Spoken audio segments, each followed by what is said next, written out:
Good healthy morning. हम बात कर रहेंगे आज डेंटल इश्यूज पे और डेंटल हेल्थ पे।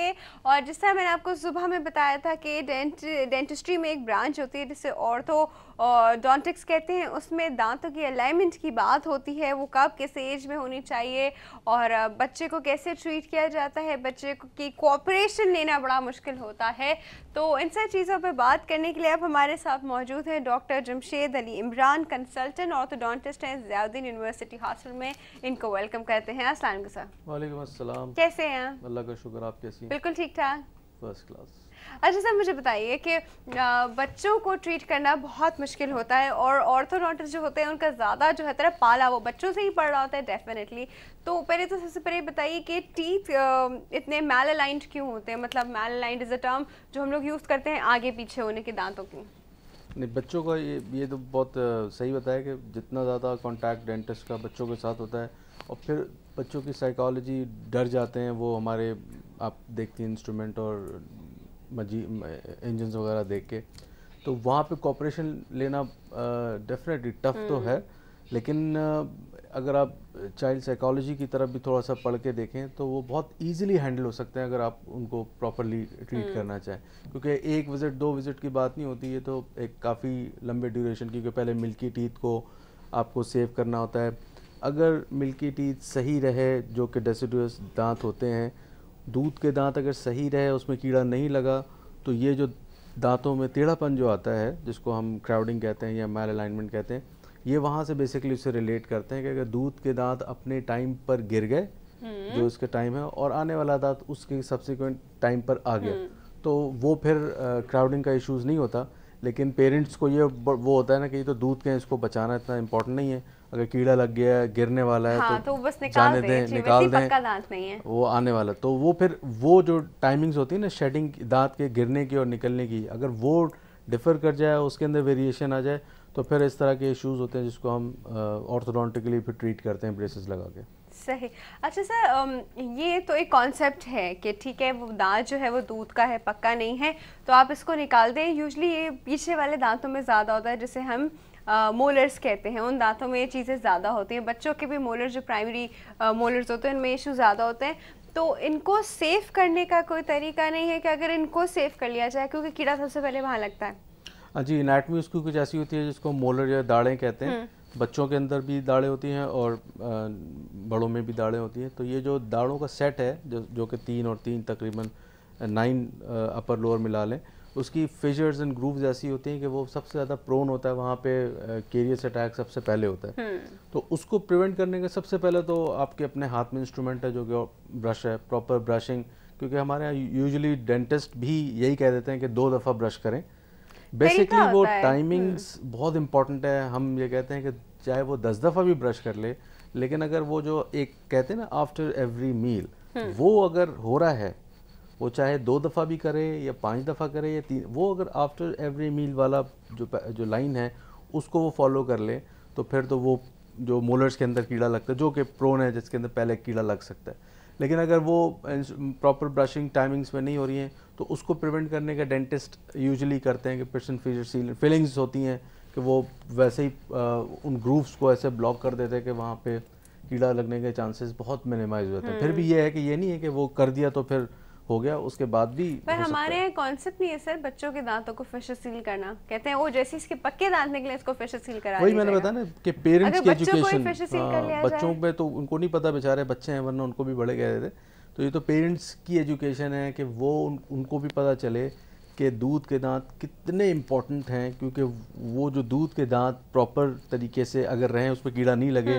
तो एक दांत है जो कि 9 इयर्स में गिरेगा, तो आने वाला दांत जो है वो 9 इयर्स में आ जाएगा, तो अपने टाइम पर और अपनी स्पेस पर आएगा, वो किसी और की जगह नहीं लगेगा दांत की। लेकिन सर बच्चे की कोऑपरेशन लेना, देखिए उसके बच्चों का सारा सेट दांतों के ऊपर नीचे के सारे सेट्स निकलाते हैं 18 मंथ्स टू 2 इयर्स के बीच में सारे दांत निकल आते हैं पक्के। तो अब मुझे बताएं कि 2-2.5 साल का बच्चा तो कभी भी डेंटल चेयर पे नहीं बैठेगा, बैठ ही नहीं पाता। बिल्कुल, ये बहुत टफ सिचुएशन। माएँ लेके बैठी होती हैं गोदों में अपने बच्चे को। बिल्कुल इस तरह आपने देखा होगा, बहुत ऐसा होता है। पीरियोडोंटिस्ट इवन हमारे यहाँ होते हैं, लेकिन बच्चों के सामने सारी चीज़ें फेल हो जाती हैं। वो कॉपरेशन फिर वही है कि उसके अंदर आपको पता है कि वो बड़े सब्सिक्वेंट बड़े फ्रीक्वेंट विजिट्स होते हैं बच्चों के। आप बुलाएं, आप कुछ ना कराएं, कुछ आप भी ना खिलाएं, करें, बस उनसे घुमाएं फिराएं, उनसे उनको अपना रिवॉर्ड्स नेटवर्क वाली बिल्ड करें। यस रिवॉर्ड्स, अपना आप कॉन्टैक्ट उसके साथ अच्छा कर लें, उसको जब वो आए उसको रिवॉर्ड्स की बात करें, आप इस तरह करेंगे तो आपको ये दे देंगे। तो हम लोग के पास यूजुअली क्लिनिक्स पर क्या होता है, बच्चों की कुछ चीज़ें होती हैं या पेस्ट होते हैं बच्चों के या ब्रशेज, वो उनको विजिट पे दे दिया, कुछ नहीं किया, तो 2-3 विजिट इस तरह के कर ले तो उसके बाद वो कुछ अलाउ करता है प्रोसीजर, अगर वो कर ले यू कैन टच मी, हाँ, तो फिर वो कॉन्फिडेंस अगर एक रिलेशन बन जाए तो वो फिर it definitely work sometime, it work sometime. अच्छा अब मुझे बताएं कि ठीक है, मैल अलाइनमेंट का इशू तो यहाँ से शुरू हुआ। अच्छा ये भी होता है कि अगर बच्चों के दांत जो होते हैं मिल्क वो थोड़े से मैल अलाइंड हो तो बड़ों के दांत फॉर श्योर मैल अलाइंड निकलेंगे जब वो बड़ा होगा। जेनेटिक्स के अंदर आ जाता है कि जी अगर एक ख़ास किस्म के पैटर्न्स हैं, अगर वो पैटर्न आपको बच्चों के दांतों में मिल रहा है, उस तरह की ख़ास क्राउडिंग, तो वो तो जेनेटिक इनकोडेड के वो क्राउडिंग फ्यूचर में होगी। फिर जब पता पड़ जा एंटिसिपेटेड है कि वो चीज़ होगी तो फिर उसको प्रिवेंशन फिर वहीं से स्टार्ट हो जाती है। वो एट द एज ऑफ 6.5 और 7 जब उसके दांत इंसाइजर्स जब लोअर अपर के निकलने शुरू होते हैं तो फिर वहीं से ऐसे बच्चों की सीरियल एक्सट्रैक्शन जिसको कहते हैं, एक्सट्रैक्शन यूजुअली अब उसको उतना ज़्यादा स्कूल ऑफ थॉट्स हैं डिफरेंट इसमें भी कर सकते हैं, लेकिन वो करते हैं। इसके अलावा बहुत सारी मोडालिटीज़ हैं जिसके अंदर आप थोड़ी सी आर्च एक्सपेंशन, थोड़ी सी स्पेस क्रिएट करके एंड वो एक लेकिन ये डेफिनेटली अगर एक जैसा आपने बोला ना कि अगर मिल्की टीथ में भी क्राउडिंग है अगर, तो ऐसा मत ये नहीं है कि अब तो होना ही होना है, मतलब उसको भी आप बहुत इजीली मिल्क टीथ में अराउंड द एज ऑफ 4-5 थोड़ी सी गैप स्पेसिंग आनी चाहिए तो वो बहुत अच्छा रहता है, ताकि जब बच्चे का परमानेंट दांत निकले तो वो स्ट्रेट हो, क्योंकि वो बड़ा भी होता है साइज में। वो होते हैं कुछ पेरेंट्स आते हैं, डॉक्टर साहब ये क्या बच्चे का तकरीबन अगर 4 इयर्स है 5 इयर्स एज है और बीच के अंदर स्पेस है दांत सेंट्रल साइज स्पेशली, तो बोलते हैं डॉक्टर साहब ये तो हम बोलते हैं तो बहुत ही फेवरेबल हो गया, अच्छी बात है, हाँ। क्योंकि आने वाला दांत बड़ा आएगा। अच्छा फिर दूसरे एक और भी इस तरह के पेशेंट्स होते हैं जो आके पहले अपने बच्चे के मुंह खोल के दिखाते हैं कि डॉक्टर साहब ये देखें बचपन में तो इतने अच्छे सेट दांत थे और अब इतने बड़े इतने बड़े बड़े दांत आ गए और मेरा बच्चा तो छोटा है। मैंने कहा दांत नहीं बड़ा होगा, बच्चा बड़ा हो जाएगा। अच्छा डॉक्टर साहब एक कॉल है, ले लेते हैं। अस्सलाम वालेकुम। Good healthy morning. Thank you जी, सेम टू यू। कौन बात कर रहा है? मैं कराची से मिसेस जैनब बात कर रही हूँ, मिसेस जैनब बाकरी। मिसेस जैनब जी, मिसेस जैनब बाकरी। मिसेस बाकरी जी, मिसेस बाकरी कैसी हैं? हाँ जी, अल्लाह का शुक्र, ठीक ठाक। ये मुझे डॉक्टर साहब से अपनी बेटी के बारे में पता करना था जी। हाँ, जिनकी एज तकरीबन 9.5 साल है, 9+ है। ठीक है। तो उनके जो दांत हैं कुछ आगे पीछे हैं, तो क्या उन्हें कुछ सेटिंग सही हो सकती है उनकी टीथ की? सेटिंग सही हो सकती है, ये तो आइडियल टाइम है सेटिंग सही कराने का। बिल्कुल बिल्कुल परफेक्ट टाइम है इनका ये। अच्छा जी, तो मुझे इसके लिए क्या करना होगा? आपको डेंटिस्ट को विजिट करना होगा। अच्छा आपको डेंटिस्ट के पास जाके दिखाना होगा। डेंटिस्ट से ज़्यादा अच्छा ये कि ऑर्थोडोंटिस्ट को, जो कि ऑर्थोडोंटिस्ट हो उसको विजिट करें।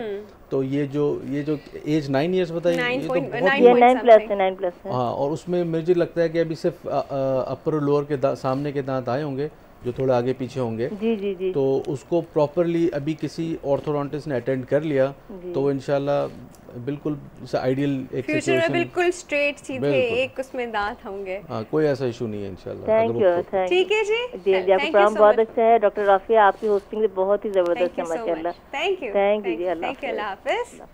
अच्छा अब डॉक्टर साहब ये बताइए कि वो टाइम जैसा अभी इनकी बात हुई थी, आपने कहा था बड़ा आइडियल टाइम है, तो जिस तरह हम अभी पहले बात कर रहे थे कि हमें नज़र आ रहा है कि क्राउडिंग है मिल्क टीथ में, ठीक है, तो फिर हमने उस बच्चे को ऑब्जर्वेशन पे रखा, देख रहे कि सारे दांत अलाइन निकल रहे नहीं, तो उसकी ट्रीटमेंट तो बहुत अर्सा पहले ही शुरू हो गई ऑर्थोडोंटिस्ट के पास, जिसे कहते हैं ना ऑब्जर्वेशन ट्रीटमेंट शुरू हो गई।